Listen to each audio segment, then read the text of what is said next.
राधे राधे दोस्तों, जय लाल धागे बाबा की। कैसे हैं आप सब? उम्मीद करती हूँ आप सब अच्छे होंगे दोस्तों। तो आज का जो वीडियो है दोस्तों, ये नेगेटिव एनर्जी और अखंड दीप का है कि नेगेटिव एनर्जी अगर आपकी बॉडी में है तो आपको अखंड दीप से पता चल जाएगा कि आपके साथ नेगेटिव एनर्जी है या नहीं है। दूसरा सवाल कि बहुत सारे फूल बनने का क्या मतलब होता है, और तीसरा सवाल कि नेगेटिव एनर्जी अगर है तो उसको कैसे ख़त्म करें। तो आज हम ये तीनों सवालों पे बात करने वाले हैं। तो पहला जो सवाल है वो ये है कि हमको अखंड दीप से नेगेटिव एनर्जी कैसे पता चलेगी। तो देखिए, अखंड दीप से नेगेटिव एनर्जी का मैं एक किस्सा अपना बताती हूँ। जब मैंने पहली बार अखंड जोत जलाया था, जब मैंने पहली बार आज से 3-3.5 महीने पहले से मैंने जलाना चालू किया था, तो मेरे साथ हुआ क्या था कि अखंड दीप जब मैं जलाया था मैंने पहली बार, तो मैंने ना इस दिए में ही जलाया था। इस दिए में देखिए, मैं आपको दिखा भी रही हूँ, ये मेरा बड़ा वाला दिया में, इसमें मैंने देखिए जलने के निशान भी हैं, देख रहे हो। अंदर में जलने के बहुत मैंने इसको धोया है, मांजा है, तब जाके इतना क्लीन हुआ है। तो ये दिया मैंने स्पेशली अखंड दीप के लिए लिया था, और यही दिया अखंड दीप में जलता भी है। तो हुआ क्या था कि मैं अखंड दीप मैंने जलाया था सुबह के समय में, ब्रह्म मुहूर्त में स्टार्ट किया था मैंने, और मेरे 3-4 घंटे होते होते अचानक से मेरे पूरे रूई में आग लग गई और पूरे अंदर के दिए में आग लग गई। मतलब आप समझ सकते हो कि आप अखंड दीप कितनी उम्मीद से जला रहे हो और आपके दिए में अचानक आग पकड़ ले, कितना ज़्यादा बुरा फील होगा कि भाई मैंने ऐसा क्या कर दिया कि मेरे दिए में आग पकड़ लिया। और इतना मैंने जगरात्रा माता का भी हमारे घर में अखंड दीप जला है मेरे मायके में, लेकिन कभी मेरे साथ ऐसा नहीं हुआ, पहली बार ऐसा हुआ।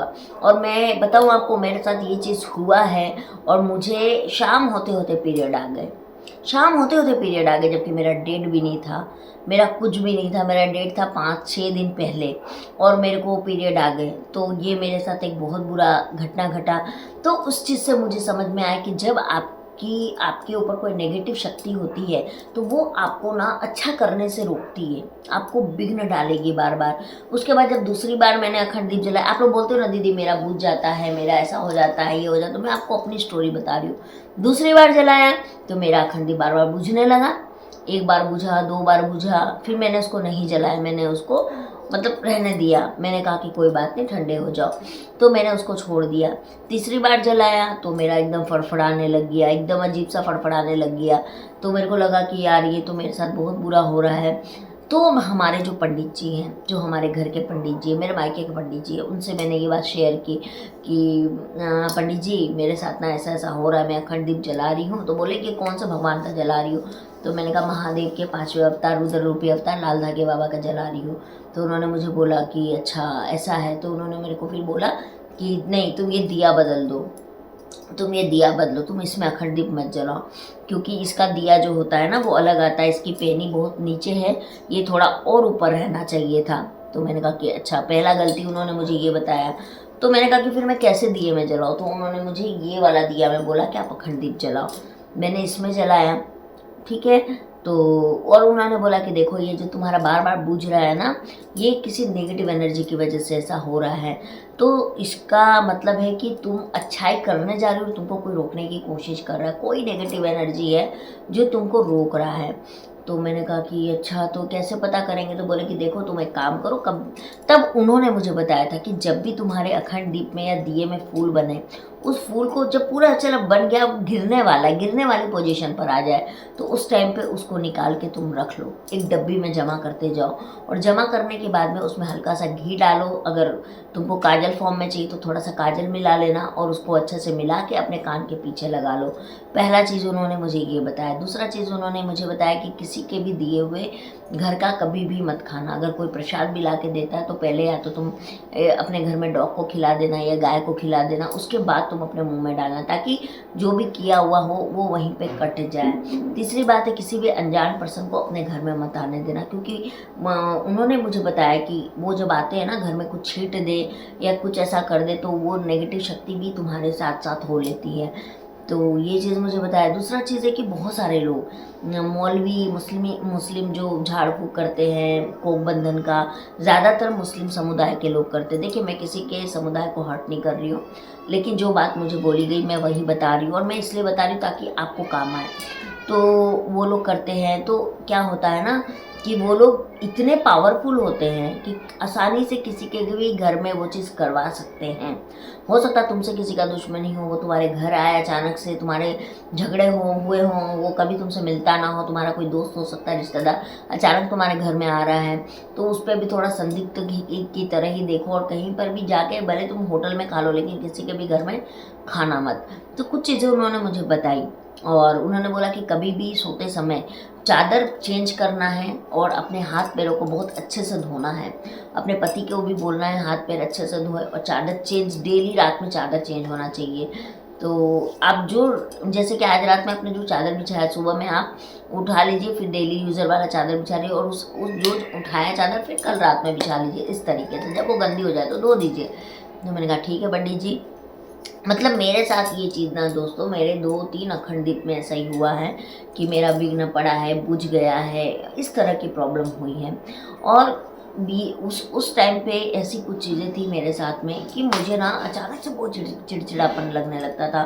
पूजा करने की ना मैं कितनी कोशिश करती थी, मेरा मन भागता था। मेरा मन भागता था कि मेरे को नहीं करना है पूजा, अभी नहीं करना। कभी मैं अपने हस्बैंड मेरे बोलते थे कि चलो ठीक है मैं पूजा कर लेता हूँ, पर मेरे को इच्छा नहीं करती थी। तो फिर मैंने अपना ज़बरदस्ती मन लगाया और मैंने कहा कि नहीं, मेरे को तो जैसे भी करके मन हो या ना कर हो जलाना। और जैसे मैं दिया जलाती थी वैसे मेरा मन शांत हो जाता था, वैसे मेरे मन में फिर कोई भी भाव नहीं है। मैं भजन भी करने लगती थी, मैं सब कुछ करने लगती थी, लेकिन वहाँ तक पहुँचने में आपको ना कोई नेगेटिव शक्ति रोकती है।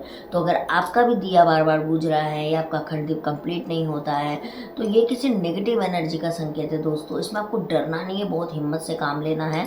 और जो चीज़ें पंडित जी ने मुझे बताई, जो मैंने आपको बताई, उस चीज़ों को आप भी फॉलो कीजिए ताकि आपके साथ भी वो नेगेटिव एनर्जी ख़त्म हो जाए। तो जब मैंने इस पे दिया जलाना चालू किया तो उसके बाद से मेरा कभी भी अखंड दीप बुझा नहीं, लेकिन मैंने अपने पंडित जी की सारी बातें को फॉलो किया तो धीरे धीरे मेरी ये समस्या जो है वो ख़त्म हो गई। तो अखंड दीप में ये चीज़ें होती है। दूसरी चीज़ है कि आप जब भी अखंड दीप जलाएं सुबह के समय ब्रह्म मुहूर्त में स्टार्ट करें। अखंड दीप नहीं बुझना चाहिए, मैं बार बार बोल रही हूँ, अखंड दीप नहीं बुझना चाहिए किसी भी सिचुएशन में। अब अखंड दीप कुछ लोग बोलते हैं कि दीदी हम बाहर जाएँ तो कैसे जाए, तो आप घर में किसी भी फैमिली मेम्बर को बैठा के जा सकते हैं, बाहरी व्यक्ति को नहीं, घर का व्यक्ति को, ठीक है। अखंड दीप के समय सिर्फ आपको लहसुन प्याज नहीं खाना है, बाहर का मत खाइए, घर में बना के जो मन करता है खाइए आप, कोई दिक्कत नहीं है। व्रत की बात करते हैं, बहुत लोग अभी भी मुझसे अलग अलग टाइप के क्वेश्चन पूछ रहे हैं, तो मैं आपको एक ही बात बोलूँगी, व्रत में फल ही खाना है। अब आपके उधर मिलता है नहीं मिलता है, कैसे जुगाड़ करोगे नहीं करोगे वो आपको देखना पड़ेगा ना, इसमें मैं कुछ नहीं कर सकती हूँ।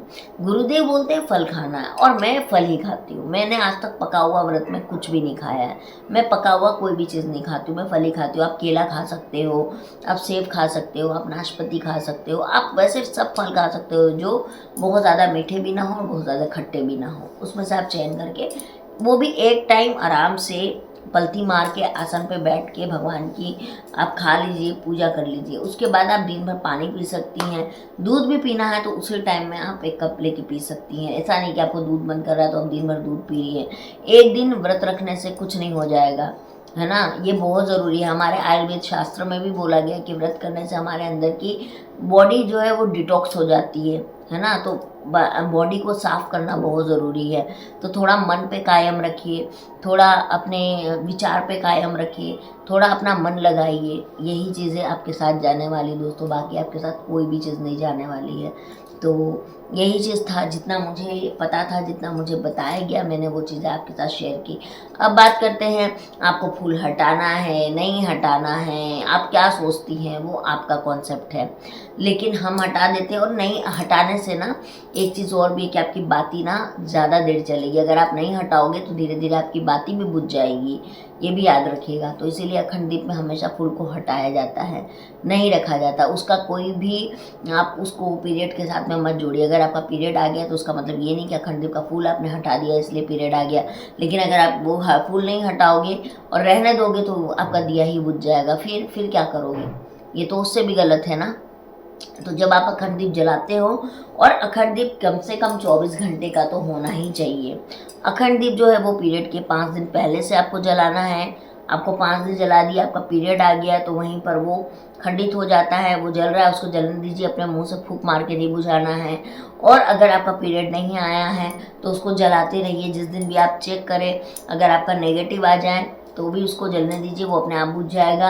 और अगर आपका पॉजिटिव आ जाए तो उस दिन आप और घी डाल के 2 दिन और जला के डॉक्टर के पास जाके ब्लड HCG टेस्ट को करवा के कंफर्मेशन ले लीजिएगा कि हाँ आपका प्रेगनेंसी पॉजिटिव आ गया, और डॉक्टर के पास तुरंत चले जाइएगा ताकि डॉक्टर आपका मिसकैरेज ना हो, उसके लिए आपको फॉलिक एसिड और भी सप्लीमेंट्स दे सके।